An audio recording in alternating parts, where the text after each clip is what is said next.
good evening and welcome to your late night news. These are tonight's top stories.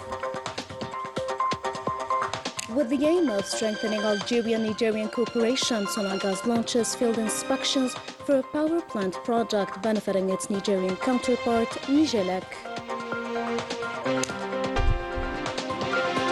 Amid rising anti-Muslim incidents in France, French mayor hosts an open iftar promoting dialogue and social cohesion.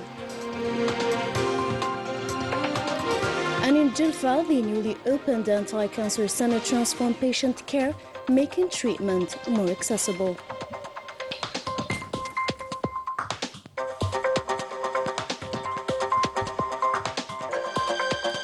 Welcome back. In implementation of the recommendations of the President of the Republic, Abdelmajid Tebboune, issued following the visit of the Nigerian President to Algeria on February 16th of this year, a delegation of experts from Sonalgas Group arrived in the Nigerian capital, Niamey, to begin field inspections related to the project to build a power generation plant for the benefit of the Nigerian electricity company, Nigelec. The visit comes as a concrete follow-up to the coordination meeting held via video conference on the 18th of this month between officials from Sonalgas and their counterparts, Nigelec. During that meeting, both parties agreed to accelerate the pace of work and finalize the technical organizational aspects for the project, which involves the construction of a power generation plant in Gourbanda area of Niamey. It indeed marks a new step in the strategic partnership between the two companies that goes beyond the creation of production capacity, extending to support development of transmission and distribution networks that transfer expertise and capacity building programs in the fields of power generation transmission, distribution and engineering. In a context marked by rise in anti-Muslim acts in France, some French municipalities are responding differently by promoting dialogue and social cohesion. In Garges-les-Gonesse, the mayor has for the past 5 years organized an open iftar during the blessed month of Ramadan. Coverage by Afaf Belhouchat, taken up by Melissa Lila-Palaman. The numbers are striking. In 2025, France's Interior Ministry recorded 326 anti-Muslim acts, an 88% increase from 2024. Even more concerning, nearly two-thirds, 64%, were direct attacks on individuals. In a climate this fraught, media and political discourse have fueled the strain. Controversies pile up, and Ramadan is often dragged into the fray. But some cities are charting another course. In Garges-les-Gonesse, the municipality has opted for a Republican iftar, laying out banquet tables inside the town's reception hall. Everyone comes together here. Muslims, Catholics, evangelicals, Jews, the entire community is gathered in this reception hall. For us, it's a real milestone, a new step in living together. In our city, we celebrate side by side, regardless of belief. That diversity is our strength. It's what defines Garges. Living together isn't a slogan, it's part of who we are. The guest list reflects that mix. Members of the Muslim community sit alongside leaders of other faiths and diplomats from Muslim-majority countries posted in the department, including Algeria's consul in Pontoise. Here, Ramadan is framed not as a fault line, but as common ground. As doctors in Garges-les-Gonesse, we see it every day. Our patients come from every background, every community, and they all live side by side here. We all got together and shared the iftar. It is very warm and hospitable here in Garges. The effort extends beyond a single evening. Each year, City Hall also stages a Ramadan market, echoing the Christmas markets that traditionally fill French town squares in December. Vendors line the aisles with food favored during the blessed month, along with clothing and religious items. The message is explicit. Cultural expression has its place within local diversity. The International Human Solidarity Organization praises initiatives such as those taken by the city of Garges-les-Gonesse, which has become a city of coexistence and social harmony. The mayor's initiative to organize a Republican iftar and a Ramadan market reflects efforts to promote coexistence amid rising Islamophobia in France, which has risen to over 80%. الإسلاموفوبيا هنا في فرنسا والتي تزايدت إلى نسبة أكثر من 80%. As an organization that advocates for peace, a value inherited from our ancestors, We support such initiatives, which aim to reunite the entire Muslim diaspora community abroad. As national data points to a troubling surge in anti-Muslim acts, these municipal initiatives suggest another narrative. In France, amid nationwide tensions and grassroots engagement, Republican cohesion can still take shape in the simplest of settings, around a shared table. Since its opening, the Jilfa Anti-Cancer Center has transformed patients' lives, bringing advanced care closer to home and sparing them long, exhausting journeys for treatment. Mashad Ahmoun and Basma Far in this report. Since its inauguration in October 2023 by the President of the Republic, the Jilfa Anti-Cancer Center has significantly transformed the daily lives of patients.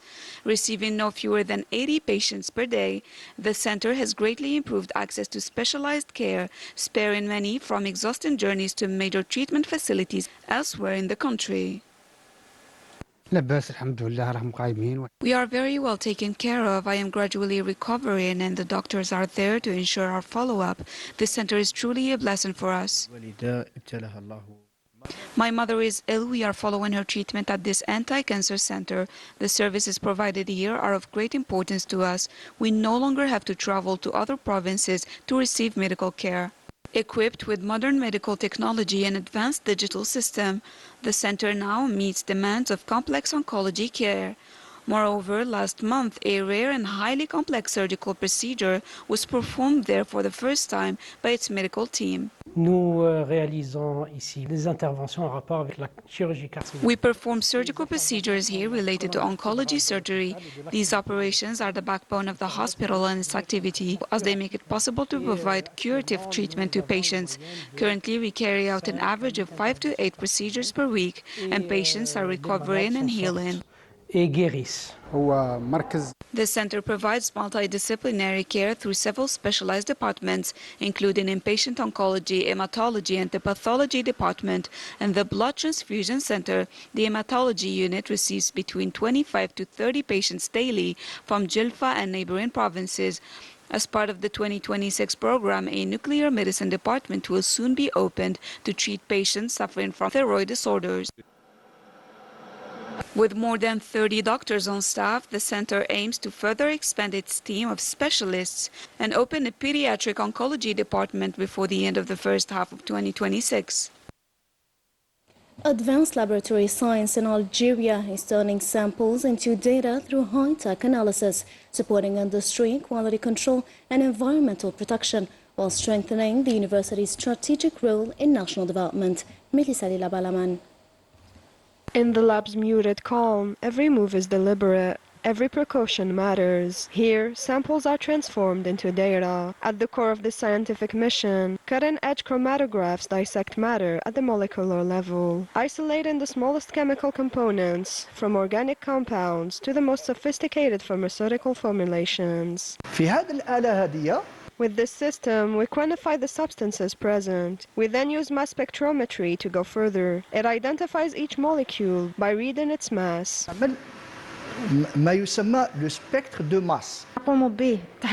Once samples arrive, the first protocols begin immediately. Testing follows nationally and internationally recognized standards to detect even trace impurities.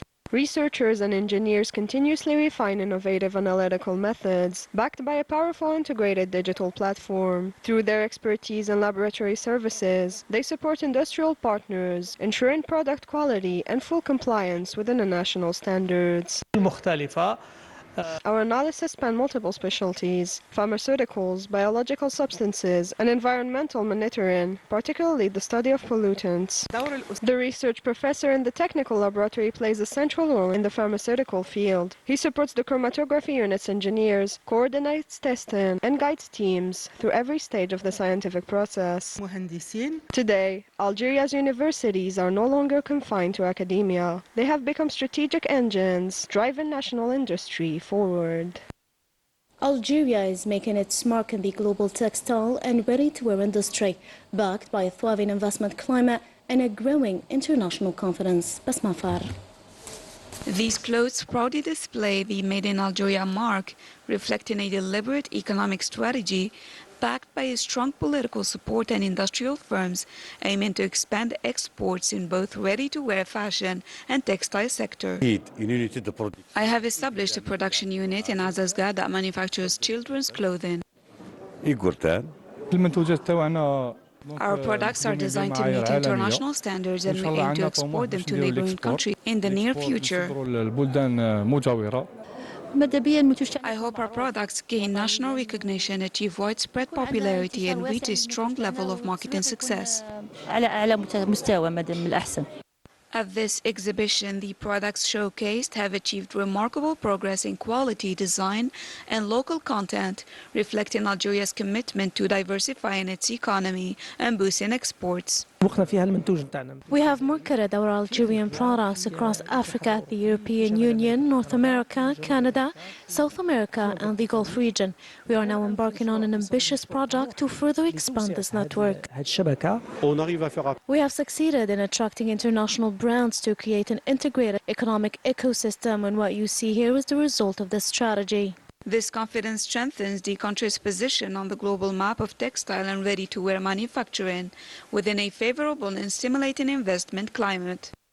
Under the high patronage of the President of the Republic, the National Company for Communication, Publishing and Advertising announced the installation for the jury of the Grand Prize Asya Jabbar for the novel for the year 2026 in its 8th edition. The ceremony was attended by the advisor to the President of the Republic in charge of the General Directorate for Communication, Canal Sidi Said, along with several directors of national media institutions, officials and representatives of national organizations and prominent cultural figures. The event reflected the prestigious status of this cultural occasion within the national literary scene. The Grand Prize constitutes a well-established cultural milestone and a platform that celebrates creativity and honor distinguished writers, as it has always supported Algerian literary voices in the national languages, Arabic and Tamazight, as well as French, in encouragement of excellence and consolidation of the novel's place within Algeria's cultural landscape. An iftar dinner was also organized on this occasion in honor of the attendees. And in Morocco, the Makhzen continues its expropriation and marginalization policy towards its own people. Hundreds of Moroccan families are now forced to live in the streets. Yasin Hamdi. In these remote rural areas, Moroccan families live in inhuman conditions. Their demands remain ignored by the Makhzen authorities, even during Ramadan, the month of mercy and solidarity. Ramadan is supposed to be a sacred month for Muslims, but no one came to help us. Look around you. All these families live in terrible conditions, and nobody answered our calls for help. We've been asked to immediately evacuate the area. Where will we go? How will we survive? We've been forced to leave our homes with no resources. The total absence of initiatives to relieve distress worsened the already dire situation. In the villages, the inhabitants live in almost total isolation, forgotten and marginalized. They destroyed our homes, and today I live in the street with my family. I have nowhere to go. In Morocco, the living conditions are extremely hard. Even children are not spared. They hopelessly look for water and a loaf of bread to survive. How long can they resist? 50 years ago, the creation of the Sahrawi Arab Democratic Republic was proclaimed. More than just a commemoration. For the Sahrawi people, it marks half a century of sacrifices for independence and a continuous fight for self-determination. Yasin Hamdi once again.